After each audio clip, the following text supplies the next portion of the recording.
Okay, everyone, and welcome to Alternative Ways to Advertise Your Spiritual Business. So in this webinar, I'm going to talk about not just about the different ways that you can advertise your spiritual business, but some of the key foundations that many people actually sort of miss or they don't really think about, because often one of the biggest things about a spiritual business is many people come in to this work just because they're passionate about a certain tool or a technique, or they're passionate about the solution that they think a product or service does. And it's just about something that they love, but they don't always approach their business like a business. So I think there's a few things that we should go over, and some of the things that I see, it's really, really common in the holistic and spiritual business owner when it comes to advertising and marketing that can actually stop them growing their business. Okay. So before we start, what I would love for you to do is share in the chat what you do and the main issue at the moment you have in your spiritual business. So is it reach? Because I know a lot of people at the moment are struggling with reach. Also, I would like to know, where do you do most of your advertising, right, or marketing, right? So, and I can check on that as we go through. Okay, so basically, started. Okay, so what I want to do is just go over what really marketing is and advertising. So marketing is the steps you take to get people interested in buying your products or services. Advertising is creating adverts and content to promote and sell your products and services. Right. Now, recommended advertising and marketing budget spend for a small business is usually at least 10% of their gross intake. So what does that mean? So it means whatever amount you take in and whatever you charge for your products and service, 10% should be allocated to advertising and marketing. And I know for most holistic businesses, well, I'm not saying most, I would say physical businesses tend to, for those that do physical therapies, people have also came from maybe, say people that have had clinics, and that they understand the concept that they need to advertise to get the revenue in. But one of the things that I've found, and I have to be honest, I still find it hard to get my head around about, is that because we have so many online businesses and people that just use advertising online, they're so used to getting things for free. They, on many ways, will do anything to not invest in their advertising and marketing. And I'm going to talk about that a little bit. And that actually stops them growing, because what happens, it takes so much time and energy to get an audience when you're just doing it for free. Now, I'm not saying that you can't not do it for free and be successful, but it depends on the type of business. It depends if you're a local business, a physical business, or if you are, an online business. One of the things that's changed dramatically in the online world is how saturated it is. Now, even as a holistic and spiritual business, you know that we're all unique, right? And we all have our own, match for clients, and what I call soul clients. The reality is that there is far more people selling ever in holistic and spiritual products and services. And sometimes I do wonder if there is more people selling and buying, and I'll explain what I mean. And for example, there is many people who sell holistic products and spiritual products and service, but they don't really invest that much themselves, but they expect other people to invest, right? And what we have today is a lot of people trying to create a job or a business out of the holistic and spiritual industry, and they're coming maybe sometimes not always with the purest intent. It's just about making money. And we have a lot of people who just, they think it's an easy way to make money. They realize it's just not. And it's created a lot of challenges because it's like the coaching industry. I started doing coaching over 20 years ago, and it was very different then. For example, if you became a coach, you were usually, highly qualified in an area before you became a coach. Nowadays, it's just so different. And it's like it feels like sometimes everybody in your granny's a coach now. So it's confusing for the consumer. I think that's the easiest way to explain it. Can be very confusing for the consumer and overwhelming, because they seem to feel as if there's so much choice, right? And there's all these products and services that may appear to them that they're similar. And the problem that you have is being able to stand out from the crowd, right? And being able to be visible and in front of the audience that is most aligned with your products and services. And this is a key challenge, okay? So facial construction, my weakness is email marketing, mostly advertise on Facebook, okay?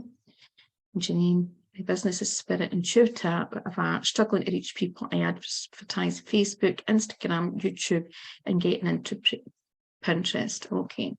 So what I want to check is it marketing and advertising. So a lot of people just do free marketing, they're not doing proper adverts. And when I actually did put this out, I realized maybe how I worded it, it should have been more marketing, because as I'm not going to be talking too much about Facebook ads and things like that, but I will mention a little bit about actual paid advertising, right? So it's worth thinking that. Okay, so Jensen, you're not doing paid advertising, that's fine. Okay, so when we think about a business, the difference between someone being employed and self-employed is that, or someone who owns a company and someone that doesn't, right? When you work for an employee, as an employee, someone else is paying for all the advertising, doing everything. They've built a business, and often from scratch, and had to invest a lot of money and do lots of things to employ you, right? And sometimes when if we've never been in business, we come into business and we don't see it. We just think of investing in the qualifications and our tools or techniques, and we don't think about the part of the jigsaw that is really important to be visible, right? Because you can have the most skills and be the most gifted, but if you're not being visible in front of the audience that would want your product, would buy your product, you've got a big problem. And it's one of the big reasons that some of the big corporate companies in the world, some of them actually spend 30 to 40% of their revenue in advertising and marketing. So you might be quite surprised about that. But to make their business work, that's how much advertising and marketing they need to spend. So sometimes it's to do with people's price points. And one of the things that I saw quite early on was a lot of people getting into certain industries and thinking just because someone charged a certain much, oh, that's what I'm going to make. And they didn't consider all the other costs that would make their business grow, and the considerations that they had to think about that would why someone charges a certain amount, and how, so that it converts. So I think that's one misconception. And sometimes if people sit down and actually work out what their costings are and what they need to charge, they get a bit of a surprise. And this is where sometimes then people have to sit and relook maybe at their business, or relook at how they're reaching their audience, and how they can maximize their audience. So there's quite a few things, that sometimes it's how we come in. Sometimes people can come in a wee bit naive, maybe don't see business as that to grow a business and to make money as a self-employed person, to make money, you have to invest normally in money. Okay, that's normally how you would do it. You invest time, energy, and money into something to get more back, right? And I think it's an important reminder in the spiritual community, because so many people in the spiritual community just look at their business as a passion and as something that is like a vacation, right? So they don't see themselves as a proper business, when actual the reality is they are, right? So recommended ad and marketing budget spend for a small business and in a competitive or saturated industry is a lot higher. And what I mean competitive in this term, I mean saturated and appear competitive to the audience, right? We may not think of ourselves as being in competition in anyone, right? But as a technological, like just as a term to explain when there's a lot of people selling the same products and services, or what appears to be the same products or services, that is how you would utilize that or look at it, right? So I'm going to look at some key foundations and tips that can really help you look at your business differently and look at marketing and advertising business, you know, and I think it's really important, because some people who will watch this video, I do get people particularly new, when they're new into the holistic and spiritual sector, they just find it harder. They've had a block in some of these small areas or big areas. So it's really important that you start treating your business and marketing as a business, not a hobby, right? When you can get into your head, right, okay, if I'm going to make a living out of this and I'm going to make income, it's an investment, right? When you have a hobby in something, you just spend the minimum on it because you're just doing it for leisure and for your joy. If you are creating a business to make an actual income, you're investing in your future, right? You're investing in your life. You're investing in giving yourself. It's like, you know, you're investing just like you would invest when you go to college to be able to get a job, right? Or go to university to get a certain type of job. It's the same sort of, you're in a business, you're constantly investing to recoup, to keep growing your business, and to keep, in many ways, replenishing your business as well, right? You have to start building your business and marketing around what your clients want. And it can be so easy when we're passionate about something and we want to do something a certain way, that we show up and we don't think about what clients really want and what they need as well, right? Now, want is, and the reality is, no matter if we like it or not, we know sometimes in the holistic and spiritual field that sometimes what clients need and what they want is something very different. But if a client is not willing to pay, or someone is not willing to pay for something, you don't have a business, right? So your business has to align. And sometimes it's just, it can be the slightest change that you've not thought about in the way that you present your products and services and what you do. It can still be, some people think, oh my goodness, that means I'm going to have to completely change. No, sometimes it's just looking at it from a different angle, right? Another one is stop putting all your eggs in one basket. And this is one thing that I really, really have been going on for a long, long time about this. It's something I've been fortunate enough to, in my business, never to do, but I see so many people doing this for a lot of reasons. But focusing on one form or source of advertising or one social media platform. And we see this a lot where many people just rely on Facebook. They only do their advertising in Facebook. And we've seen evidence over the last 2-3 years, like many in the spiritual community have been threatened to have their pages shut down. Some people have had their pages shut down. I know I got so many raps from Facebook, and I got, I think the last one was about 6 months ago, and I'll just explain some of the things that now there was maybe things that maybe people would class controversial, just it was medical research papers, which I don't know why people would, but well, if you can understand, some of you will know what I'm talking about. But I'm talking about, I've got the World of Health Facebook page, which was a site that I've actually owned for 22 years. And I have health blogs on it, and I have holistic doctors and things like that. I add blogs on it. I don't do that much work on it now, but it's still there. So my World of Health Facebook page, I do share a lot of holistic articles, natural medicine.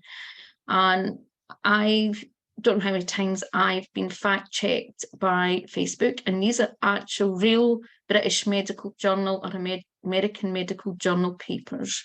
And I've been told that they're misinformation and threatened that I would get my page shut down. And then the last time that they contacted me, they said that they were lowering my reach. At one point, nobody saw my page. Now, this is how crazy it's gotten in Facebook. There's lots of things that people don't know, and I don't really want to go into this webinar, but there's a lot of really horrendous things going on behind the scenes with censorship and social media. And you've got to understand, when someone else owns a company and you're using it particularly for free. And I used to, do a lot of paid advertising. But a lot of reasons, there were some things I stopped doing it, right? And one of it was, particularly Facebook, with ethical reasons. I couldn't stomach what was going on behind the scenes and the ethics of what was going on. And so, I don't want to be giving my money to a company that is unethical. This is one of the reasons why, I'm not doing this and is alive in the group as well. So basically, there's a lot of things going on behind the scenes, and Facebook is losing a lot of money at the moment because people are fed up with it. So, and I've talked about this for a long time, that in many ways it's dying. Now, it could be revived in another way, but for most spiritual businesses, it's not aligned with their ethics or core values. Now, you do have a problem if a lot of your clients, that's mostly where they're at the moment. And I do understand that. But people are moving away, and it doesn't mean that you can still have some presence, but start building up a presence elsewhere. But so many people just go on Facebook because they think that's the easiest place and because everybody else is doing it, and that's not the right reason to advertise anywhere. So it's worth thinking. And again, you've got to understand, it depends on the algorithms, it depends on what kind of content you share, your size of people, your page, how much work you've done, what you're willing to do. There's lots of factors, right?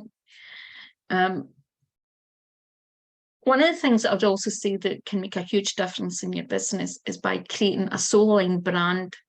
And what I mean was a really strong brand, right? A brand that stands out, a brand that's distinguishable.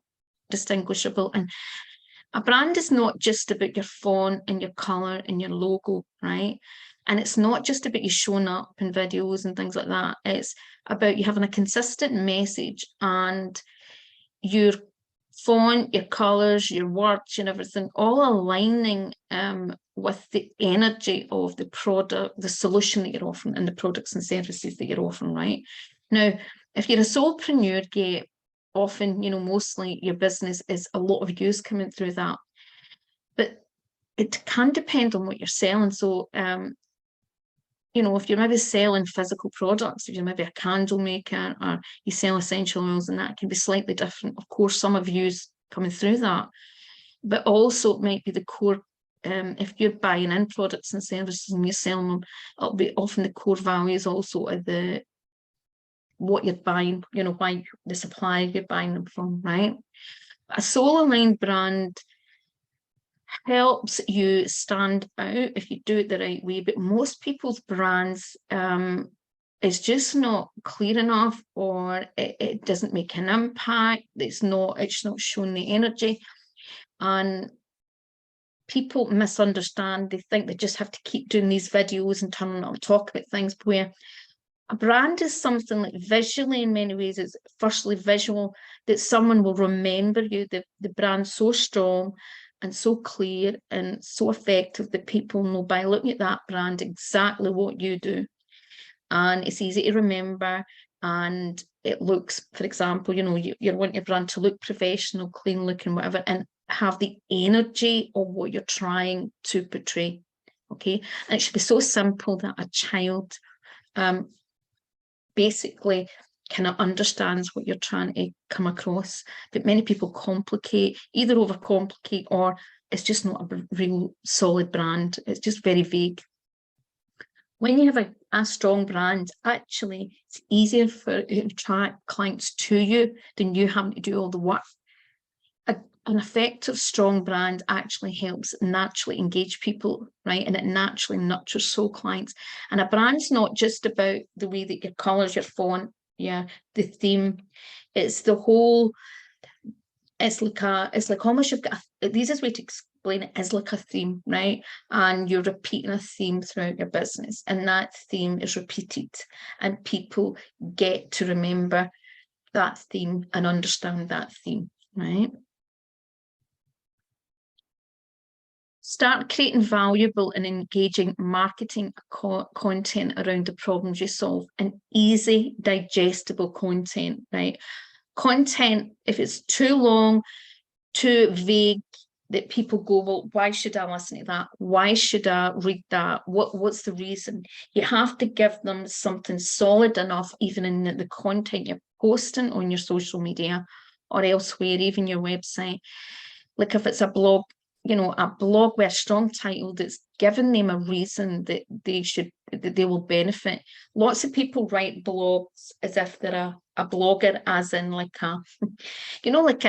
years ago when blogging first came out, first of all, it was article writing before blogging, and that, I suppose in many ways that maybe is a more effective way to say really what you should be doing, where you're writing about topics, key topics, and pain points that your client has, and it's going to be interesting for them because they've got that pain point and they're looking for solutions, right? And they want to read about that. But a lot of people write blogs like the way you would be eating a breakfast, as if it's just a hobby blogger, and there's a difference. If you're a business blogger, of course you can share a certain amount of personal, but you've got to be careful that it's just about, you're just sharing so much that it's not sharing the valuable. It's like talking to your best friend and just telling them everything you've done in the day, but not really telling them the things that they really want to know about, the interesting things, right? People's time is important, their energy is important. So it's about giving them content that they're going to easily see. It's clear, and that's why a brand, if you get branded content, it can be very easy for people to see, right? Especially around the problems that you solve. It's really important, right? If you're a business and don't know, some healers don't think you know what problem they solve, you need to get back to the drawing board, because no matter what you're doing, you need to know what problems you solve for your audience. That's what a business is built on.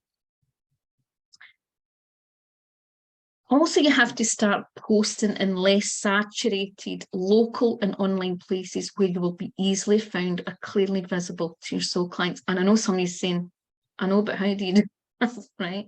So first of all, if you're a local business and you can't offer services that are local, right?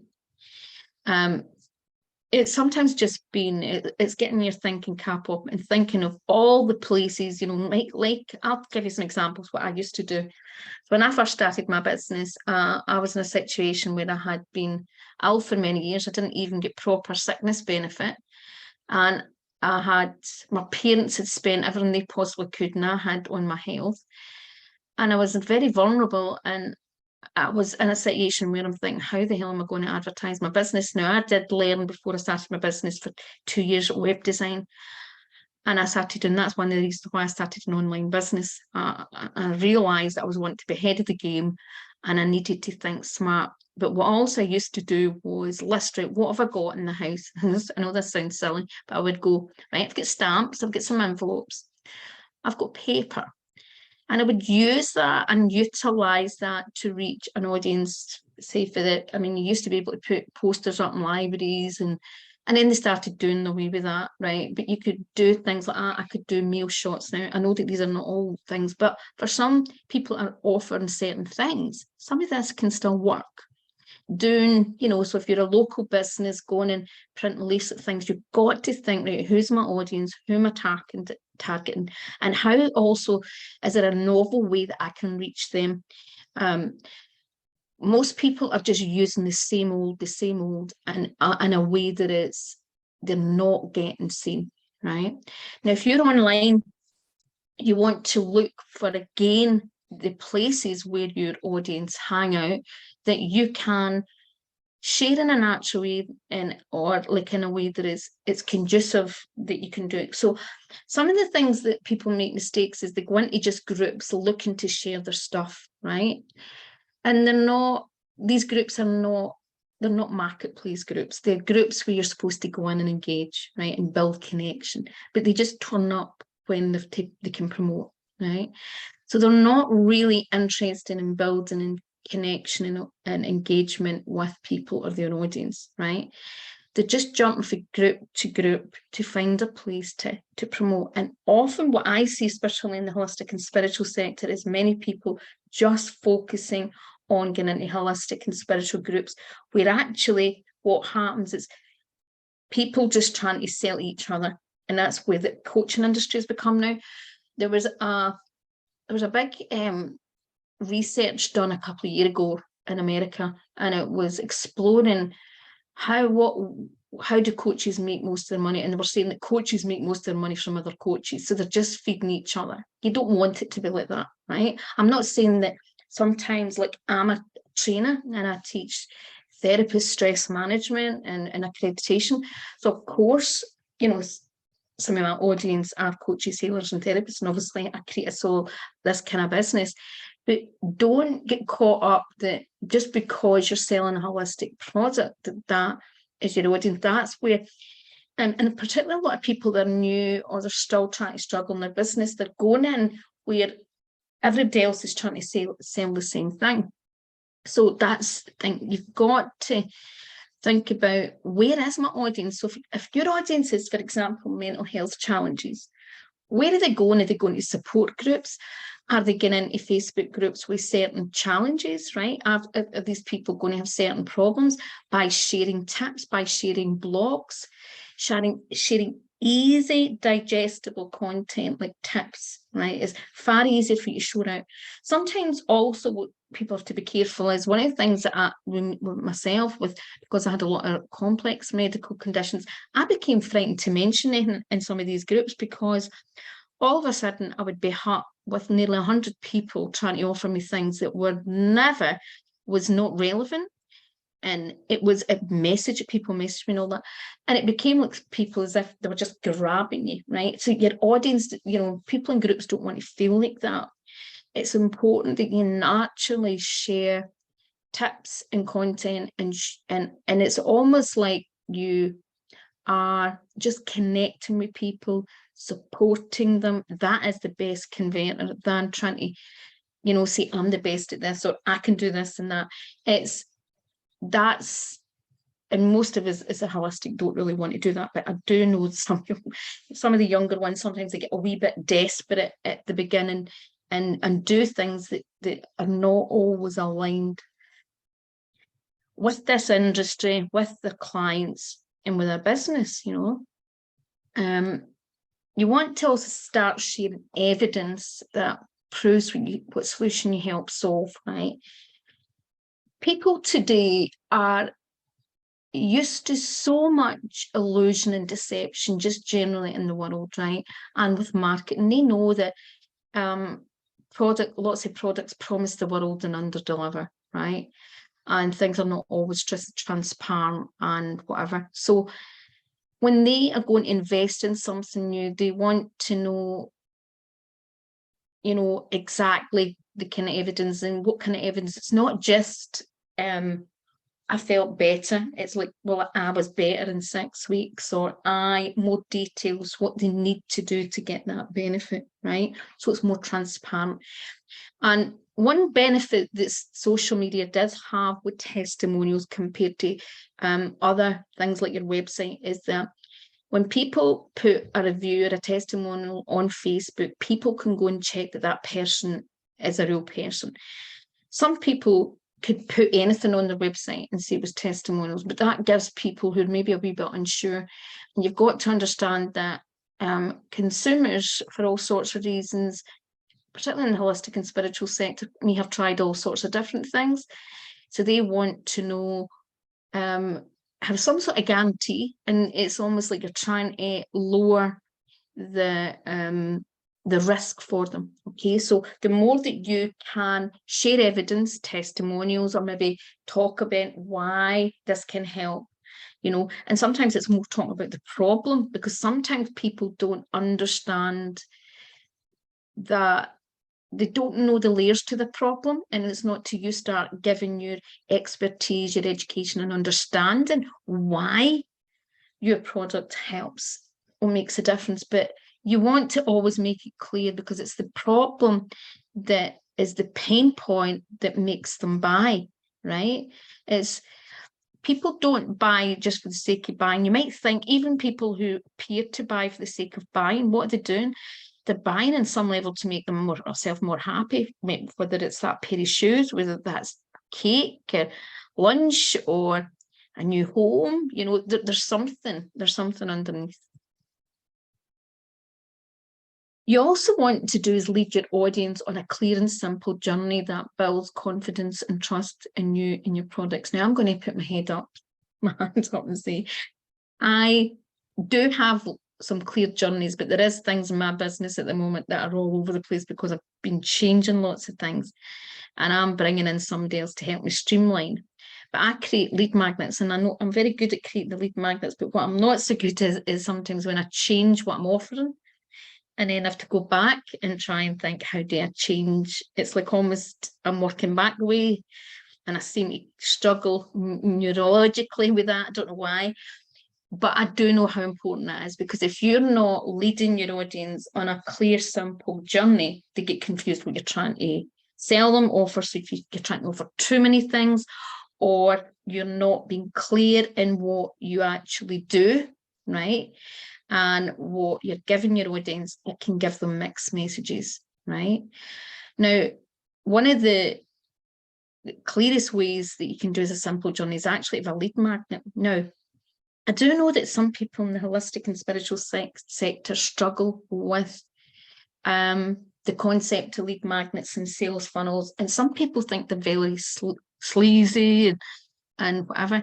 I don't look at it that way at all. I think it's like anything, it depends what you do. I think that lead magnets, particularly free lead magnets, are a great way to lead your client on a journey. And even if people turn out not to be the ideal client, but you're happy to gift them something, right? They've had an opportunity to sign up and try out something with you. And people are busy. So people, you know, some people say, no, I'm not going to do that. I wouldn't do that. I'm just going to give them away, and they can just see on such and such. But there is something about when someone signs up for something. First of all, you've got then permission to email them, to remind them what they've signed up for, and to remind them on what, say, for example, say that they've signed up for a wee 5-day mini course, free mini course. You know, you're putting them in their e-box, you're reminding them like it's day 2, because you know most people forget, they're busy, they need to be reminded. I know my students and my accredited relaxation training, I can send out, I don't know how many reminder emails, and then they still say they've forgot, right? Oh, I meant to do that. So it just shows you people are really, really busy, right? So what you're doing also is it's like when you go into a relationship with someone, it can take a long time to get to know. And some people are easier to get to know than others, right? It can depend what you're going through at your time in your life, and it can depend what they're going through. It can also be, you know, so many factors. So, you know, you may, somebody that's a friend, you know, that might take quicker to blossom than a partner, right? Or a marriage. And these are things that you've got to think. It's like your audience, it depends on what they're buying. If it's something that they're quite vulnerable about and it's a big problem, they may be more hesitant to buy. If it's something, you know, if it's quite fast, easy to do, easy to get, right? It's like if it's a quick fix solution that they can get instantly, it's maybe a bit different. But you've got to understand, what is it you're really selling in your business, and how can you help encourage your audience and build confidence and trust in your audience that the services that you offer or the products you're offering is aligned. And if you give them a clean, a nice lead magnet with a really effective sales process, and what I mean, or a natural just funnel, good funnel, you're taking them through a journey, and it's like you're taking them along the next steps. And then they can decide if they don't want to go on the next step, that's fine. But what you're doing is you're keeping them on track, and you're reminding them they're there, and you're reminding them, like, this is this tip, this is this tip, because most people struggle to process a lot of information today, particularly because they're just so overwhelmed with information overload that they have to be reminded. Okay, so when you make the process simple, the journey simple, you're more likely to convert. You also need to be able to demonstrate to your audience what makes you and your products and your services unique and aligned with their wants and needs, right? So, for example, say there's 10 aromatherapists in a local area, okay? So what, someone might say, if they've got really serious health challenges, they might say, oh, I want someone who has maybe come across or has some experience dealing with my health challenges. Someone else might say, oh, I want someone that's just really good with the smells or the scent, because I love this, right? Or I want to go to somebody that's dead, spiritual, or someone that's, I can have a chat with her. Maybe it's someone really quiet, right? It could be so many factors why your audience is more aligned with someone. I mean, I know when I started investing in holistic well-being on my own, I mean, we're talking about 32 years ago, I had to go so far for so many different services. I remember going just to get Reiki, and it was an hour's drive, where there's literally, and I mean, and I'm not exaggerating, there's thousands of people qualified in Reiki in my local area, right? And lots of them just can't get enough work because there's just so many of them. A lot of them ended up doing other things, and so it's a completely different ball game. But also, what I would say is there's a lot more different things now, a lot more choice in relation to not just the tools, but people's ideas, their views, their core values. So people have more choice. So when people have more choice, they want to know why they should buy from you. Okay, so this is really important, right? And to advertise in a healthy way, to convert clients, it's important to create an effective brand and a marketing campaign strategy. And this is one thing that many few holistic and spiritual businesses actually sit down and plan. Now, I do work in my intuition, ask for guidance, but I still have certain things planned out, and then I ask for guidance, right? Because what happens, it gives me content when I'm busy. It has, if things get in the way and things, I've got still things going on, right? So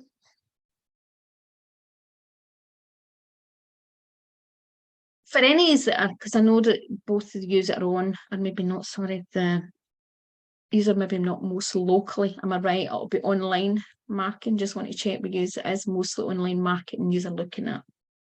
Janine, were you thinking about maybe local advertising as well? Or is it online for you?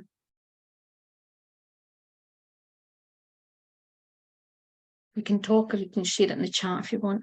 Yeah, I've been thinking about that, doing local, but I haven't done it yet. I'm really sorry. I've realised my sound's been right down. Sorry, did you hear me all right? Yeah. Oh, that's fine. Okay, I've just put it up a wee bit because I couldn't hear you, Janine. Say that again. Repeat that. Sorry. I haven't been doing any local advertising, but I'm thinking about it. Okay. Okay. Right. So we're going to talk about local anyway, because what it also sometimes is when we talk about things, it gives you maybe ideas, right? So it's always thinking about out the box, right? And some of this you'll have thought about or have done before, but sometimes it's good reminders, right? So one way for locally, again, because there's a lot of people maybe thinking the same, how do I reach? And sometimes what happens, they all do the same things. And then businesses all get the same thing.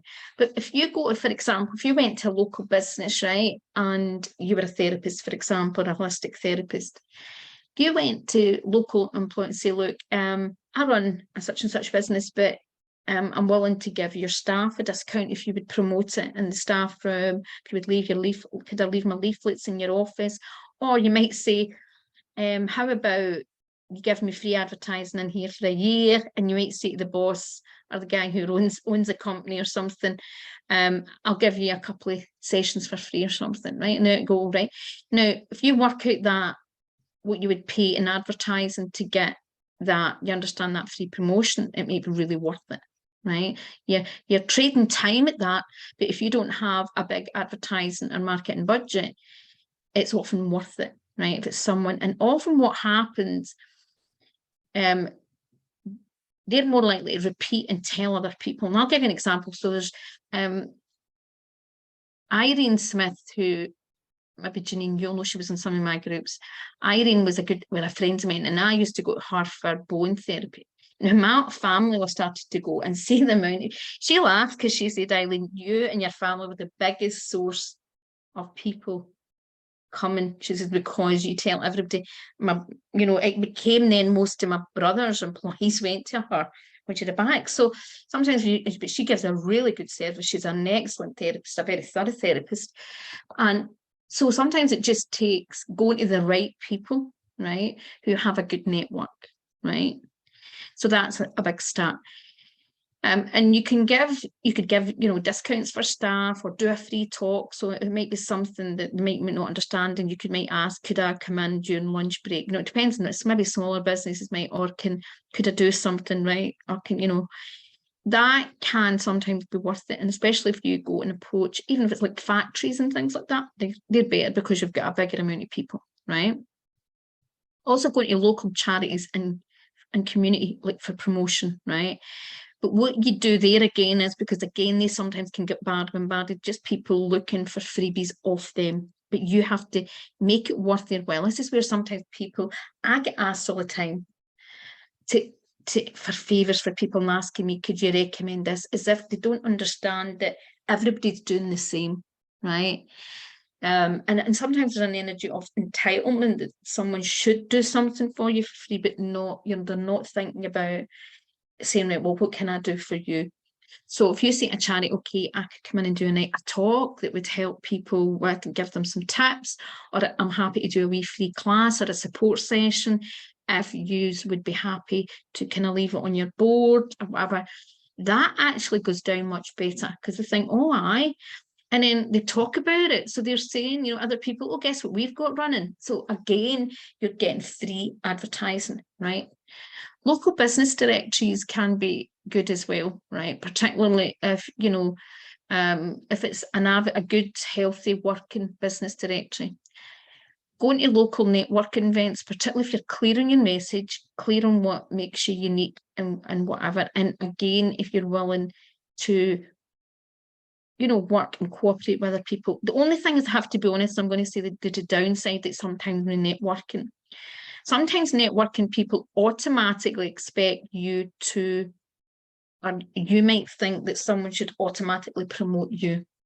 Now, I'll be honest, when it comes to certain things, it depends on what it is, but there's a lot of things that I will never refer someone unless I've worked with them or I know a lot about them.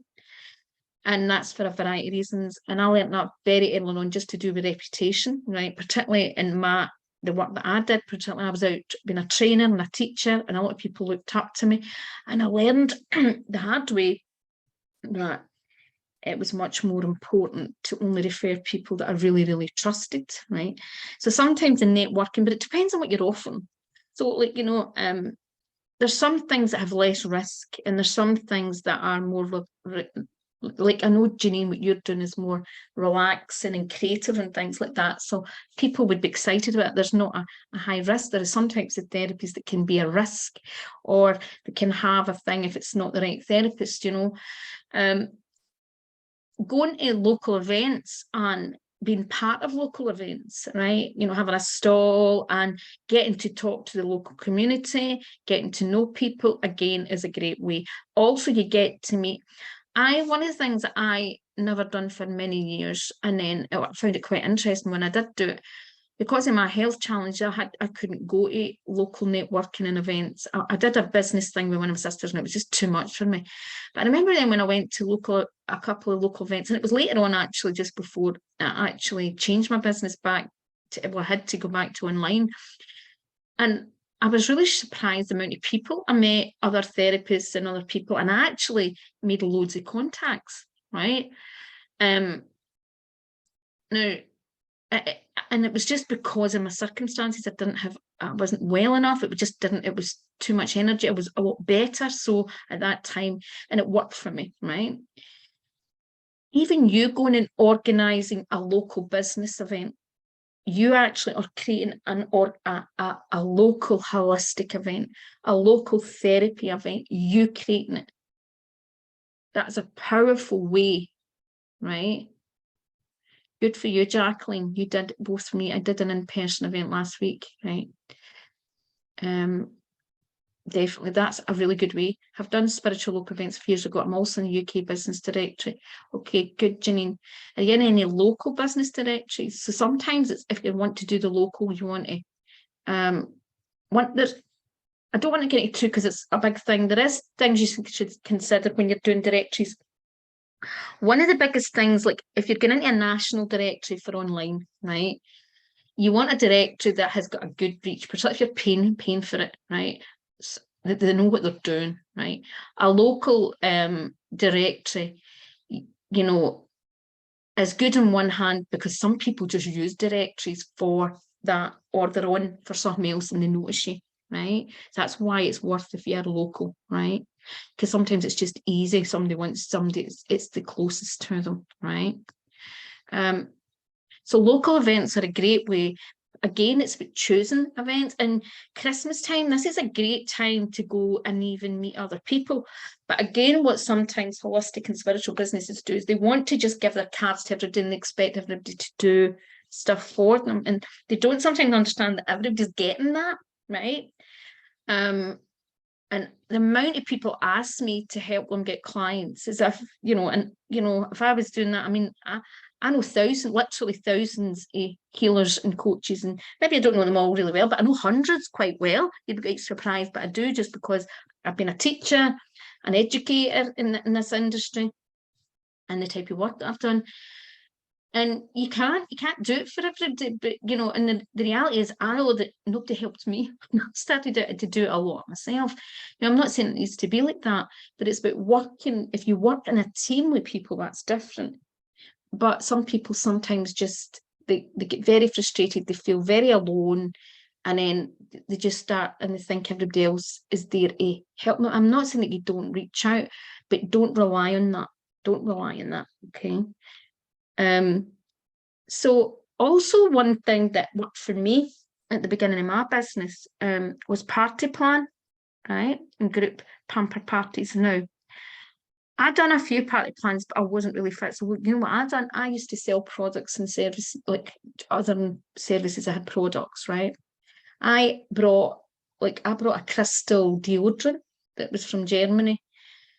And I was first, I think, in Scotland, and I think it might have been that one in the UK as well. I was selling 22 years ago, and I sold it online, right? And I sold it also physically. I sold it to local shops and things.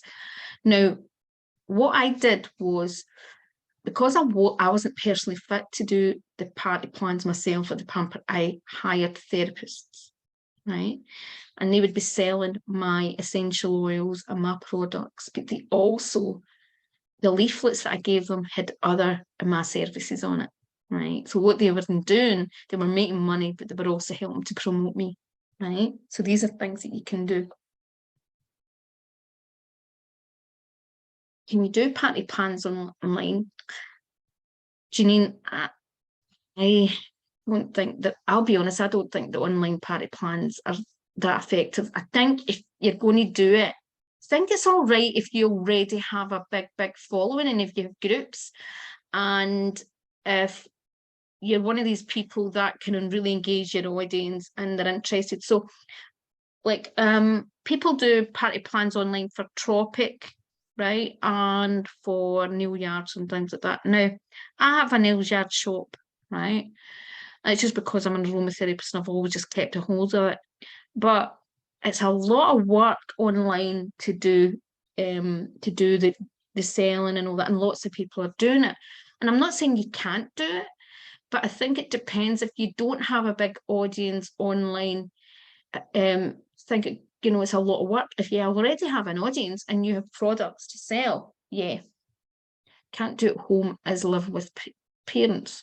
But you go to their home, Janine, for a party. You go to somebody else's home. So for a party plan, what happens is you go and you sell products and services. So I'm saying product services. You would normally, so a party plan is usually like selling things like oils, candles, that type of thing, right? I'm not saying that you can't do anything else, but that's the kind of thing. And what you do is a host holds that party, right? Right. So yeah, you forgot, right? So I was actually thinking another thing for you. You could actually, create small like maybe a hobby party or something you could call it, or something like. See, even if it was for like people a certain age, like women that were retired or something, and all they said, right, if you get 4 or 5 year friends together, I'll come and show you some crafts or something like that. You could do something like that. Okay. With what happens is they have to organise it, and you pay per charge. You either charge for the amount and then they divide it up, or you charge per person. But I would say if you're going to do something like that, what you could do is I would charge just what you'd be charging, and then it's up to them, because so if anybody doesn't turn up, you're no left out of pocket, right? So you could do something like that, Janine, right? Now, Jacqueline, I mean, your face yoga, do you do so do you already do anything online as in Facebook groups with your face? Yeah, yoga.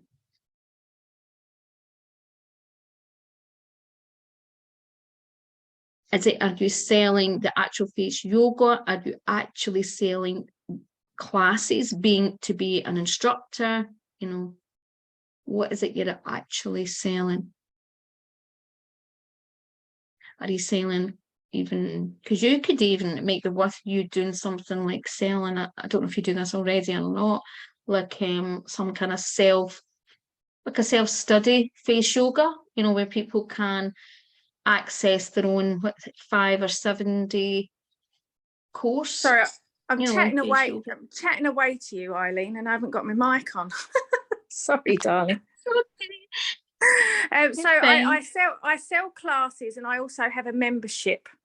So most of what I'm selling at the moment is to get people into the membership, because then that way they can practice in their own time, in their own way. Yep. But the other thing I was thinking, you've just put an idea into my head that I could actually do face yoga parties. And you could be selling products with it. Yeah, I'm actually going to, funnily enough, you mentioned Tropic. I'm actually looking at becoming some kind of skin care ambassador for either Tropic or Temple Spa. So what my idea would be to have a skincare and face yoga party of some description. So there's something for the new year, but it was just kind of that party plan thing I just read on your slide, and I thought, oh goodness, I can actually do something with that. Of course you could. And I mean, are you going to maximize vouchers for Christmas? Do you know what? I haven't actually even thought of that. I'm actually doing a 5-day experience from the 28th of November to push the membership, to sell the membership. And I was going to kind of sell that down the line of, if you wanted somebody to buy you your membership for Christmas kind of thing. But that was because that's quite a big thing. doing the 5-day launch. That's the only thing I've actually got in my head at the moment.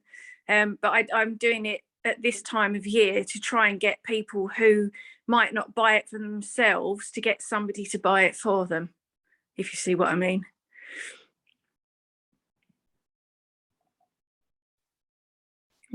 Sorry, I had to mute there. I was coughing. No, that sounds really good. I mean, there's lots of things you could do. You could actually also do like kits. So like, you know, give people like a kit, right? Which was something for like something to do the yoga, you know, like the cream and everything, right? And then they get the membership. Is that now that could be something you could sell. See, like say Christmas, one of the things that I find that most people buy, they want to buy a product as well with if they were buying something, right? This is just worth you all remembering. Right? So even if somebody wants to buy someone, so say for example, someone's trying to convince somebody to do something alternate instead of Botox, right? So it might be their partner or something, excuse me. So they might say, right, okay, I'd like to do that, but I want, oh, that looks just a voucher for that or just a membership. But if you actually give a product away with it and they've got something that they can open Christmas Day, actually it's I actually sell massage tools as well, gua sha, which are crystal tools that you massage your face with. So I could actually get them to buy the gua sha and do a free membership for a month kind of thing as a package. Definitely. I would be pushing something like that because, and see, do you push the alternate to Botox thing, Jacqueline? Yeah, I've tried.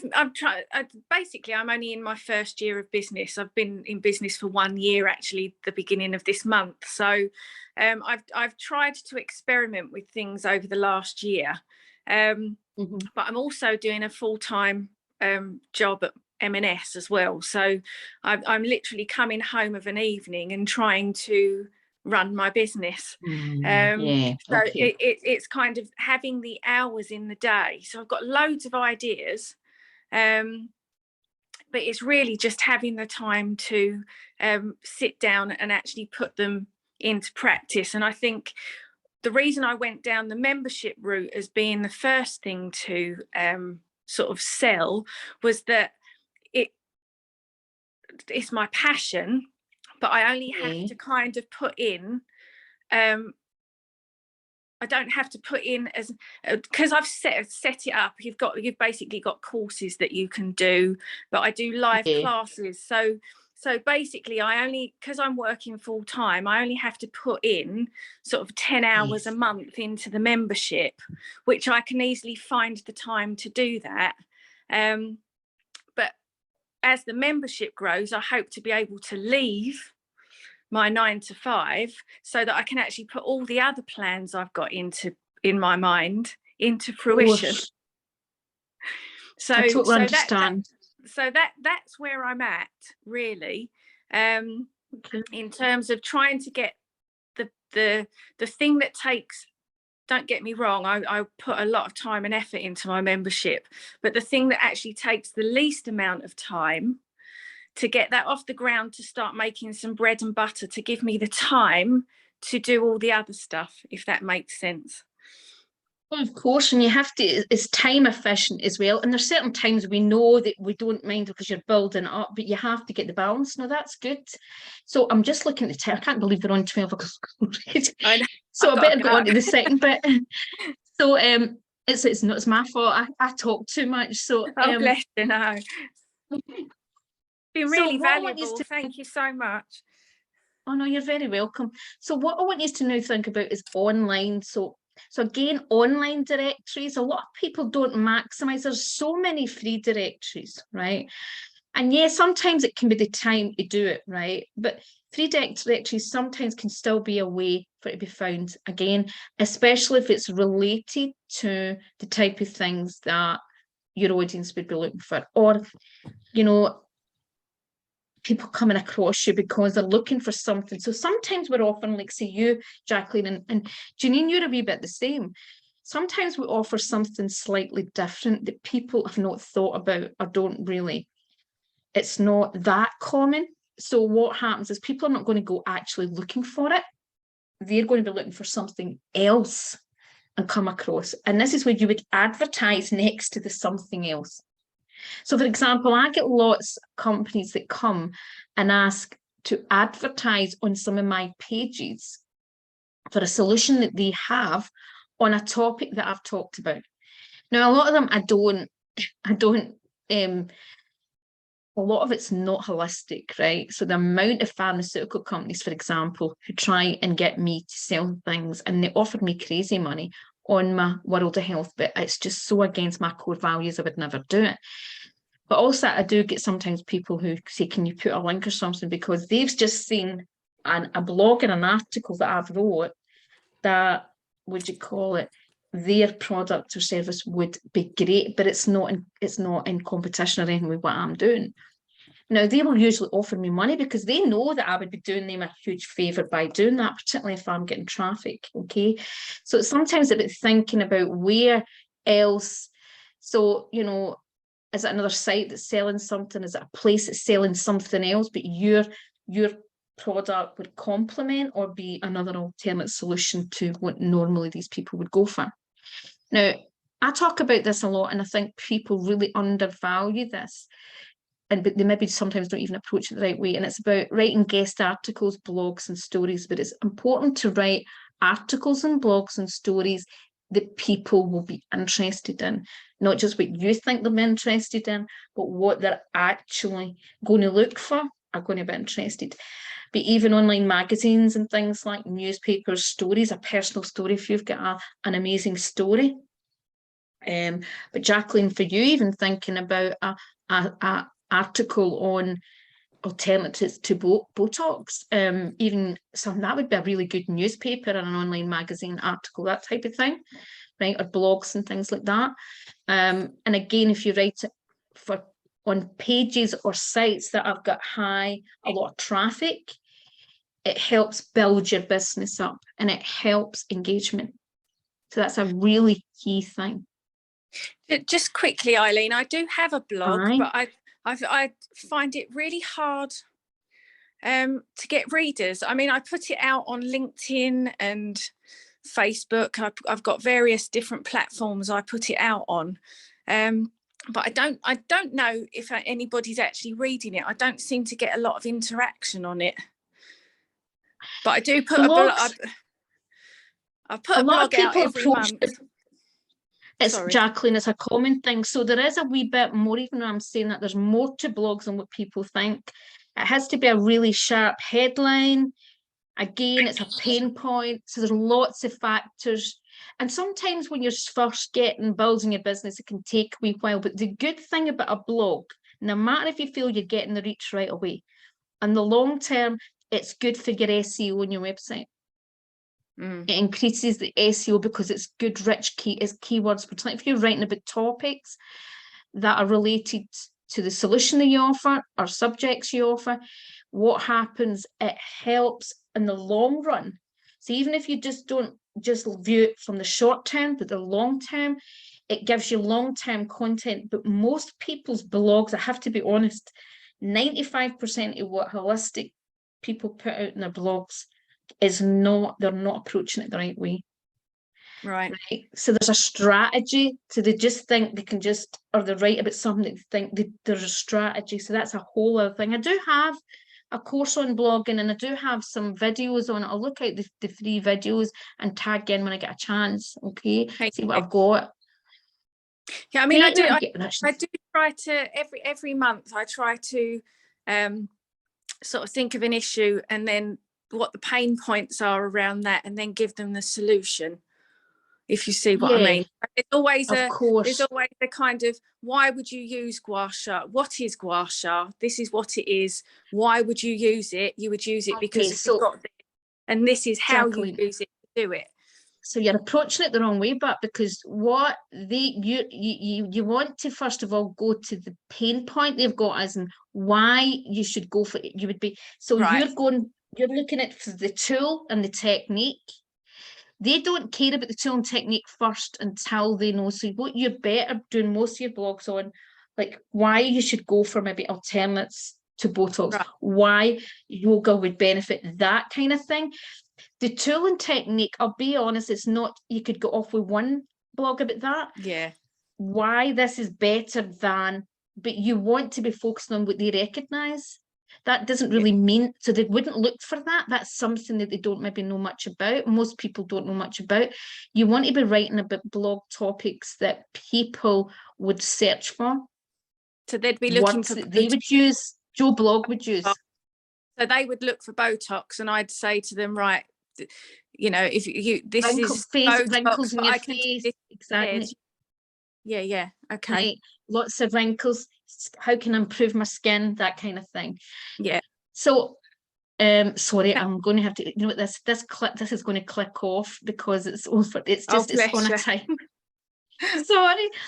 It's just so I can get through the rest, and if I get a chance, I'll check in with. So one of the other things is creating guests guest summits, like, you know, like you actually starting up and doing a guest summit, right?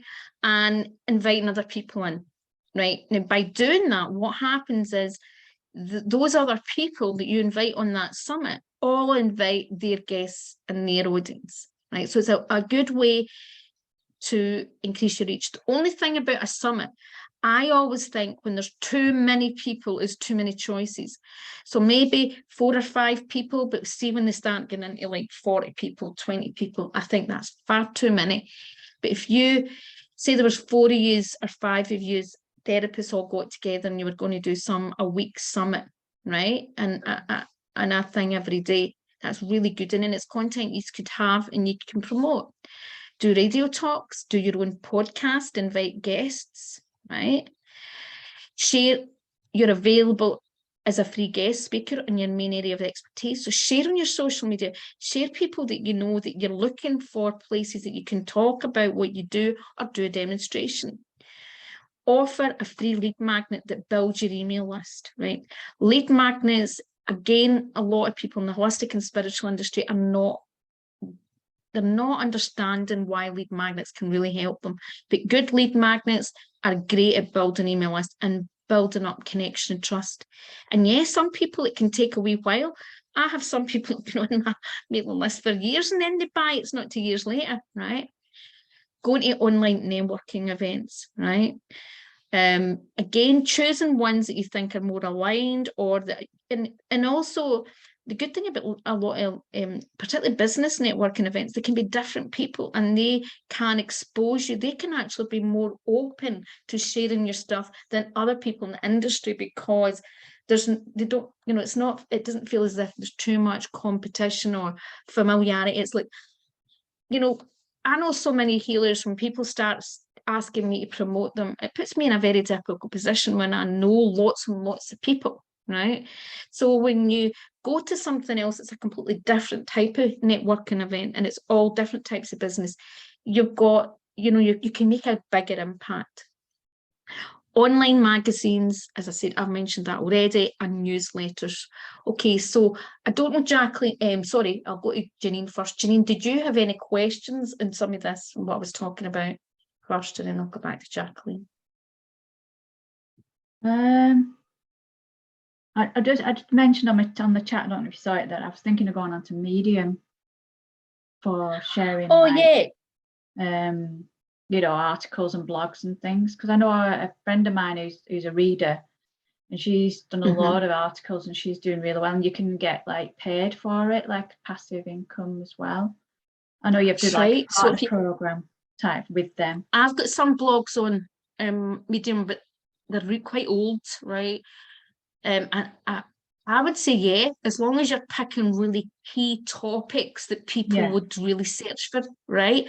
But see if you had a really good topic, I would always say, see, for these type of places, these are the ones that you're really worth taking a bit of care over and saying, right, okay, what could I really write about that would be really good, right? And just even one really good blog can make an impact. Do you understand what I'm saying? Yeah. And yeah, there's also another one, Janine, it's more spiritual, and I can't remember what it's called. Is it Elephant Journal? I don't know.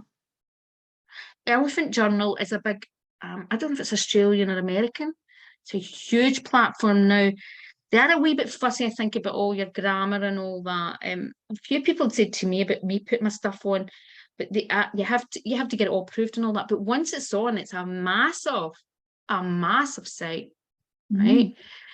Now there is some that require a small payment, but some of these, but I like Elephant Journal, but we're talking millions of people on the platform, where it would be still worth it if it was a really good topic. Do you understand? And an unusual and unique topic that people would search for. Or if you come through with it in a more unique way, but a term that they would look for, I think that could really work for you, Janine. So it's definitely worth considering. Yeah. When you were talking about the party thing, I was thinking about crafting for calm parties. Yeah. Yes. Yeah. I mean, it's always as long as you know who your audience that would be interested in that, and you target the type of people, and you target a time that would be suitable for them. I was thinking, That's why I was saying like carers and things like that. Yes. It's not really quite So isolated or not getting out much, or people